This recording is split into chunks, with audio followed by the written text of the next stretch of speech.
महायुती सरकारविरोधात पैठण येथे भव्य चक्काजाम आंदोलन व निदर्शन। महाराष्ट्र शासनानं एसटी बसचे 15 तिकीट दर वाढ केल्यामुळे आज शिवसेना उद्धव बाळासाहेब ठाकरे शिवसेना पक्षाच्या वतीने पैठण बस स्थानक चौकामध्ये राज्य सरकार यांचा जाहीर निषेध व चक्काजाम आंदोलन करण्यात आलं। यावेळी शिवसेना उद्धव बाळासाहेब ठाकरे पक्षाचे उपजिल्हा प्रमुख दत्ताभाऊ पाटील गोरडे, राखीताई परदेशी, जिल्हाधिकारी महिला आघाडी सुरेश दुबाले, सोमनाथ जाधव, रावसाहेब आडसूळ, अरुण अण्णा काळे, अप्पासाहेब सोलाट, अप्पासाहेब गायकवाड, अजय परळकर, शहर प्रमुख सुरेश शेळके, रमित कादरी, आबासाहेब मोरे, शंकर निवारे, परसराम खोपडे, उपतालुका प्रमुख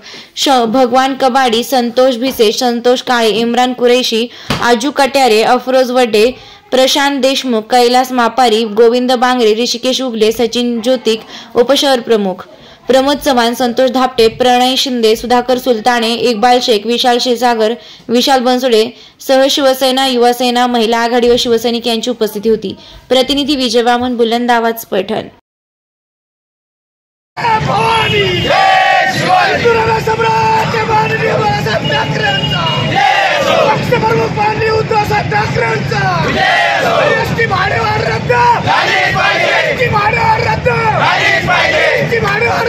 भाडे